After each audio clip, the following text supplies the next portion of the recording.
Good morning.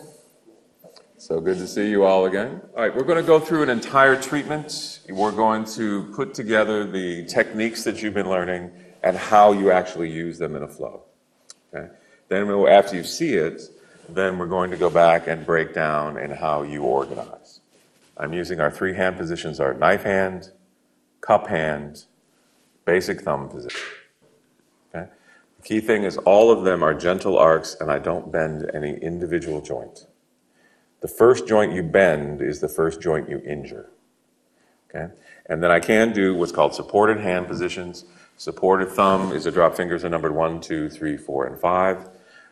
You can bring and support a digit with one underneath it, particularly if someone's double jointed. Okay? Or I can support it on both sides, sort of like when you do with your kids and you say, I've got your nose. All right? Okay? The other way of supporting is to work with the top finger working through the bottom one, through the nail. So I put my 3 on top of 2. The finger that is the digit that is actually doing the vector is the top one. And I do it right through the bottom one. Okay? And the third way to support is just to literally put one hand or one digit on top of the other. Again, the one that works, the one that makes the actual treatment angle and pressure is the top one. Okay? And that's going to go right through. It does not matter to the patient or client which hand position you use. It matters to you as the therapist that you not injure yourself. So you need to have all the hand positions as part of the tools in your toolbox. Okay, 1 pressure is the weight of a small coin. Okay, 5 is the pressure that when you lean and you look at your nail bed, if the white extends under the pressure extends all the way to the nail, that's pressure level 5. Okay, 1, you'll see no change at all. 2, slight change. 3 will be about approximately halfway across the nail. 4, 3/4 of the way, and 5 all the way across the nail. Okay. So yesterday we went through the occipital release. We come in the cervical curve. We lift with our 4 or 5 fingers. We make sure and angle the chin up. Okay. Then we use our 3, 4 fingers just lateral to the occipital notch. No tension in the forearms, no tension in the hands. And then we're going to do 30 seconds.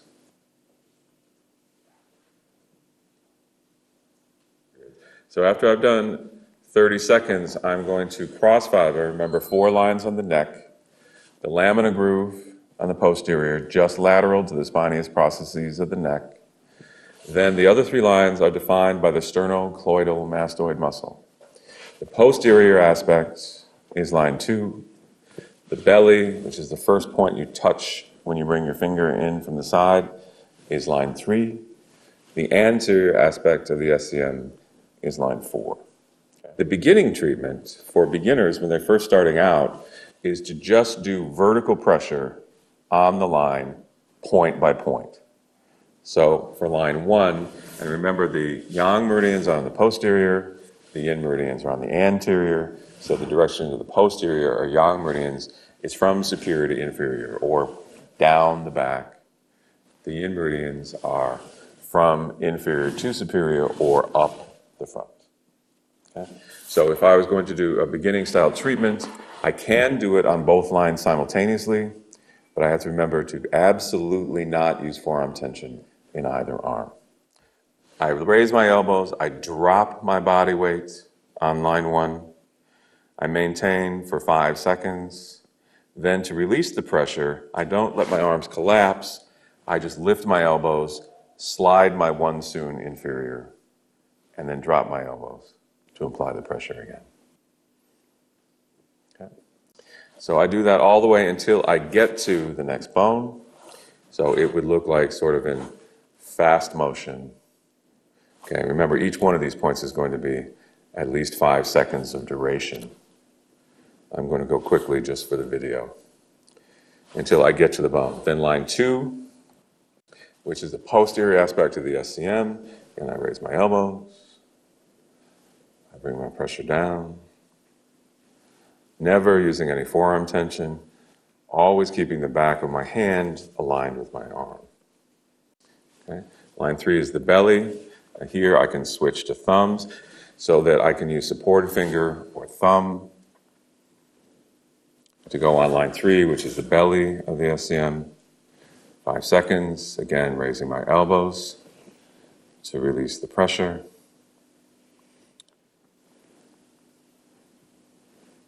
Going down until I reach the clavicles. The key thing with line 4, which is the anterior aspect of the sternocleidomastoid muscle, is that my vector needs to be posterior and slightly lateral. This is so your hands do not collapse in and occlude or block the carotid artery. Okay? Which is the carotid artery is right between the larynx or voice box and the anterior aspect of the SCM. So I'm going to use cup hands. Again, my vector posterior, slightly lateral.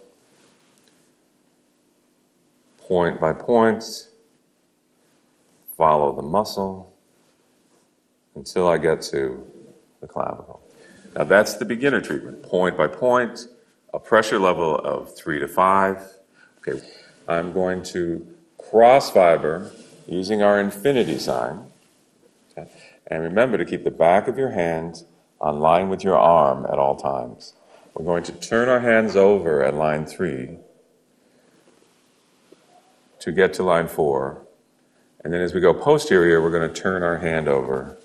And we accomplish that by moving the elbow. So the arm moves as a unit. Okay? We don't want to get any kind of this floppy stuff going on. Okay? That's what's going to injure you and get you into trouble with carpal tunnel and thoracic outlet syndromes. Okay?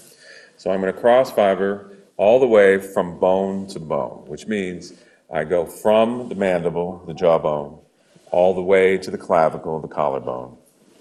From the mastoid process of the temporal bone behind the ear, all the way to the scapula. Okay?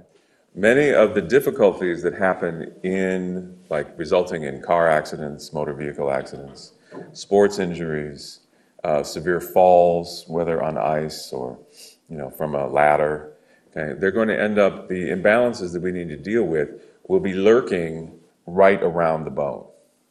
So beginning students often tend to like to do what I call the sexy middle. They like to do the easy to find part.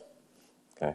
Remember that you have to go all the way to the bone and look carefully so that you find all of the mini zones that are dealing with the condition that you're dealing with. So I cross fiber like this, and it's all a weight shift, never any forearm tension.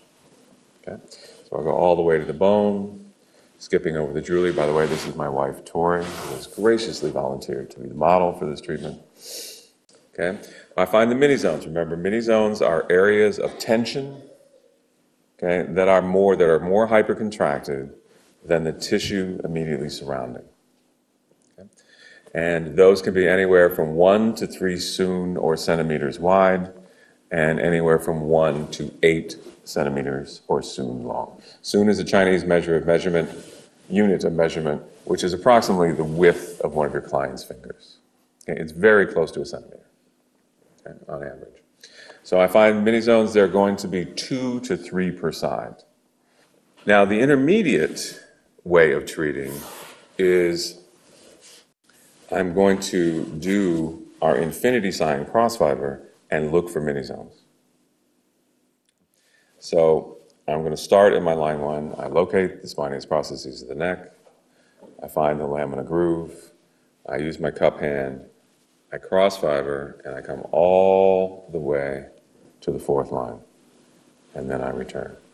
When I find a hypercontracted area that is more contracted than the tissue around it, I then need to define the size of that mini zone.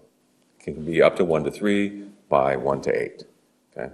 So 1 to 1 is simply the end of your finger. 1 to 2, 1 to 3, 1 to 4, up to 1 by 8, and then it can be up to 3 wide. So the biggest mini zone you're ever going to see is going to be 3 by 8. Okay?